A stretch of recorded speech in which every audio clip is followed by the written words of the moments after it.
Okay, now today's topic of discussion is torque. Okay, what is torque? Explain the torque acting on the particle. Now see, we consider any particle of the rigid body here, that is particle P is here, and force acting on it is F.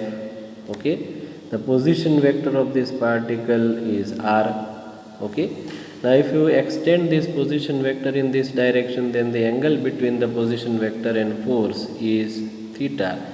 Then as you know, vertically opposite angles are equal, so this angle this side will also be theta. So this is the figure which you understand first of all. Okay, that particle P is experiencing the force in this direction, vector R, the angle between them is theta, this is also theta. Okay, now with respect to origin, the particle is having the position vector R. Now torque is defined as, see, direct definition of the torque, it is a cross product of or vector product of position vector R and force acting on the particle. So this is tau, it is spoken as tau. Okay, tau is equal to R cross F.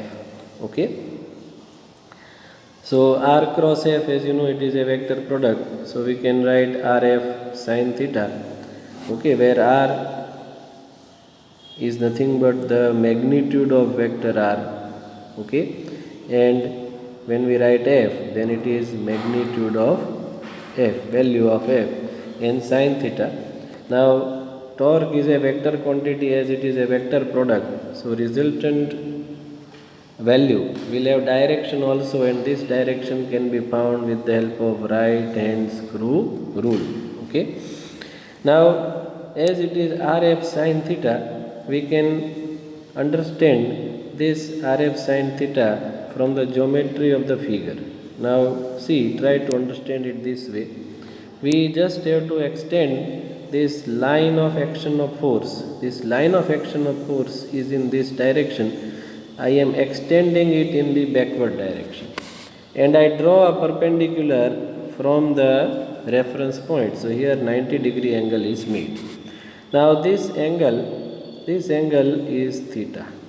Okay, so now if you take sine theta from the figure, try to understand sine theta. Say this point is M, then sine theta is opposite, so it becomes OM upon hypotenuse, that is OP, and OP is the length of the position vector. So it becomes sine theta is equal to OM upon R. So OM will become R sine theta. Okay, and this OM is nothing but the perpendicular component of vector R. Okay, vector R will have two components. Try to understand one component in this direction, that will be R cos theta, and this component will be R sin theta. So this R sin theta is written here as R perpendicular. Okay, and that is shown here. Instead of this R sin theta, it is written as R perpendicular. Okay, R sin theta is replaced by R perpendicular into F. Okay, so R sin theta is R perpendicular, or in a different way, if you understand it this way, if you take F perpendicular. Now how to take F perpendicular? See, this is force F in the direction of R. The component of force will be F cos theta, and in this direction perpendicular to this. Okay, this will be F sin theta. Now this is not there in our product. We have F sin theta, which shows the perpendicular component of force, which is here denoted by F perpendicular. So you can replace either R sin theta as R perpendicular, or we write F sin theta as F perpendicular. Okay, so we can say torque is equal to force into perpendicular distance of line of action of force. Try to understand this perpendicular distance of line of action of force, which we have calculated here. This point is taken as M, and if you take sine theta, then sine theta is equal to OM upon R. So OM is equal to R sin theta. Here R sin theta is nothing but this distance, which is the perpendicular distance of line of action of force. This is the line of action of force from the reference point. So this R sin theta is perpendicular distance of line of action of force from reference point multiplied by the magnitude of force, that is F.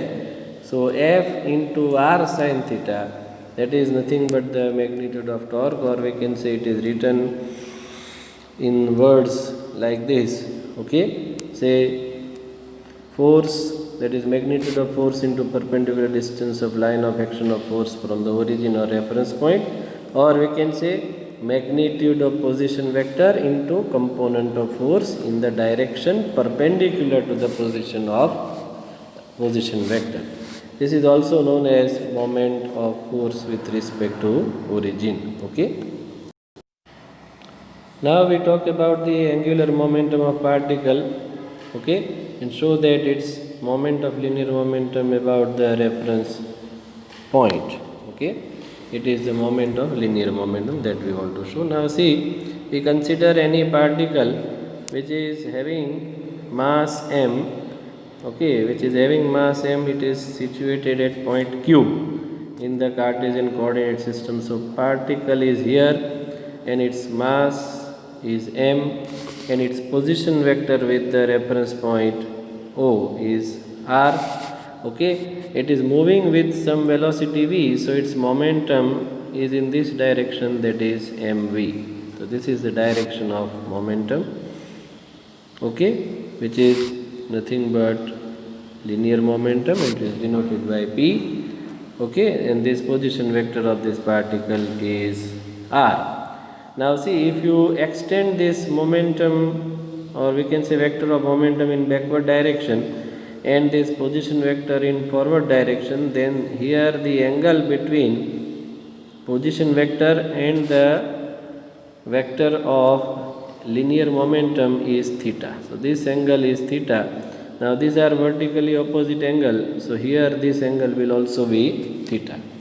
Now again, this angular momentum is defined as the vector product of position vector r and linear momentum vector p. So this is the definition of the angular momentum, that is r cross p, and here angular momentum is denoted by small l. So l is equal to r cross p. We can say l is equal to r cross p. So it can be also written as r p sin theta, and by using the right hand screw rule we can find the direction of angular momentum, which is perpendicular to the plane formed by vector r and linear momentum vector p. Its unit will be kilogram meter square per second. Okay, it is also sometimes written as joule second. Okay, dimensional formula m1 L2 T minus 1. Okay, now this again we just try to understand how we tried or we explained the torque. Rp sin theta can be written as P into R sin theta. Again from the figure you can take perpendicular on the momentum vector. This is your momentum vector. If we extend this momentum vector in backward direction and draw perpendicular from the reference point, okay, then here sin theta can be written as OR upon hypotenuse, that is OQ. So OR can be written as R sin theta, as OQ has length which is equal to magnitude of R. So instead of r sin theta you can write OR, which is nothing but perpendicular distance of momentum vector from the reference point. So our definition will be, it was Rp sin theta. The angular momentum L is equal to Rp sin theta. Okay. Now instead of r sin theta, r sin theta, you can write OR. So this becomes P into OR where P is nothing but magnitude of momentum and OR is the perpendicular distance of momentum vector from the reference point. Okay, so it is the product of, we can say, magnitude of momentum and the perpendicular distance from the reference point, that of momentum vector. Okay, so it has been explained here. Angular momentum of particle is magnitude of linear momentum into perpendicular distance of linear momentum vector from the reference point. Again, this r sin theta, which is perpendicular on the momentum vector, can be represented, this r sin theta is represented by r perpendicular. So L is equal to r perpendicular into P, or we can write P perpendicular. Okay, the momentum vector has two components. Okay, you can take two components of momentum vector. Say for example, this is the vector, this is your vector P. Okay, this is P vector and here angle is theta, so this becomes P cos theta and perpendicular to it will be P sin theta. So either you can represent it by P sin theta into r. Now P sin theta is the perpendicular component of momentum P, that is denoted by P perpendicular. Okay, so you can show it in both the ways, either P perpendicular into r or r perpendicular into P. Okay.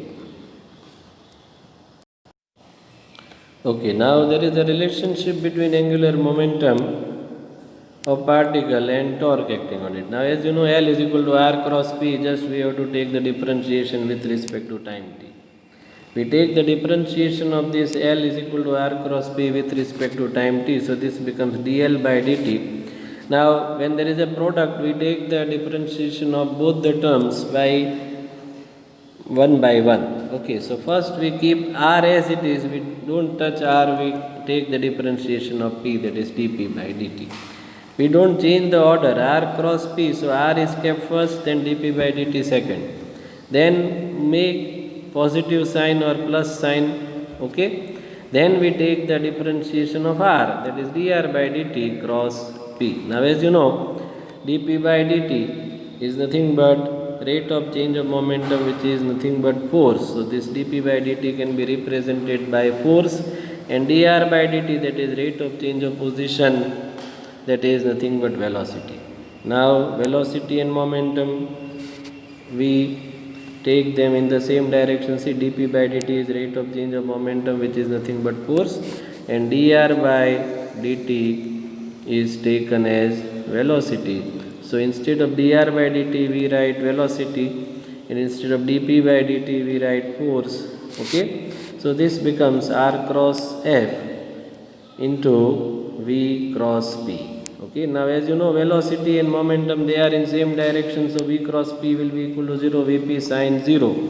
They are in same direction, means theta is equal to 0. So V into P sin 0, so it becomes 0. So we will have dl by dt, that is rate of change of angular momentum, as r cross F, and r cross F is nothing but torque. So time rate of change of angular momentum is equal to the torque acting on the particle. Okay.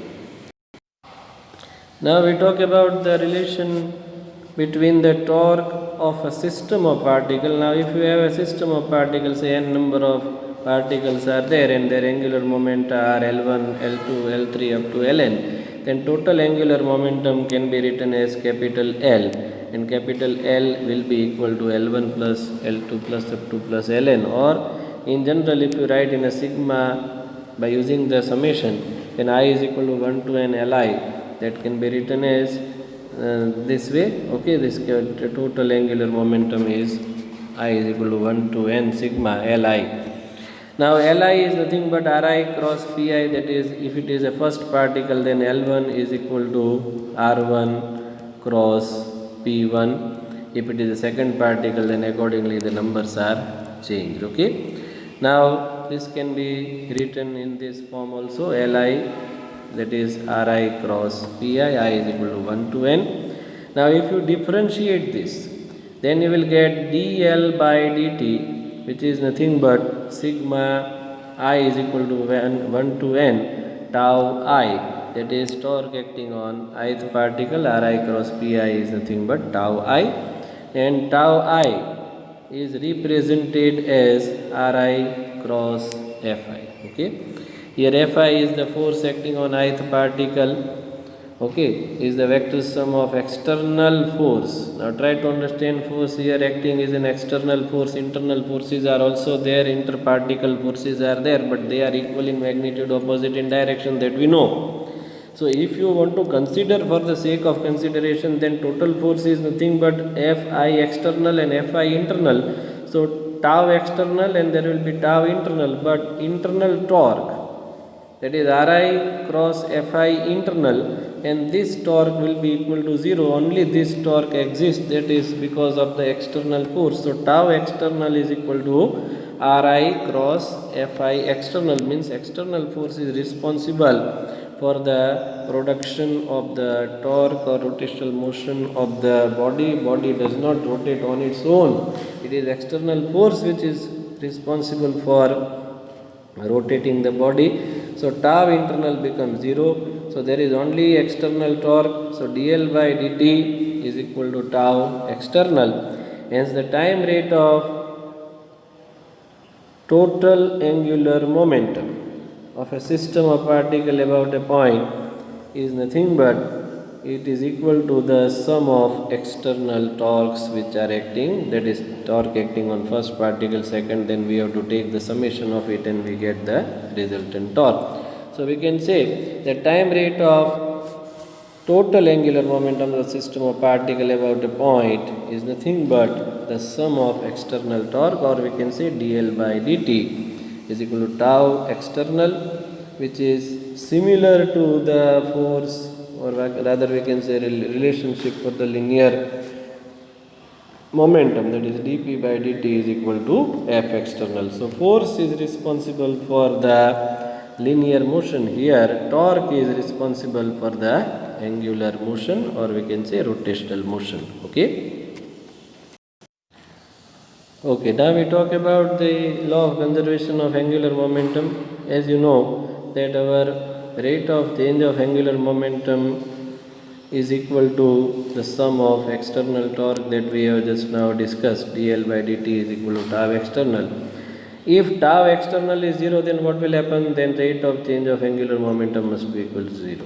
It means that dl, that is change in momentum, is 0, or we can say angular momentum is constant. So we can say if the resultant external torque on the system is 0, then the angular momentum remains constant.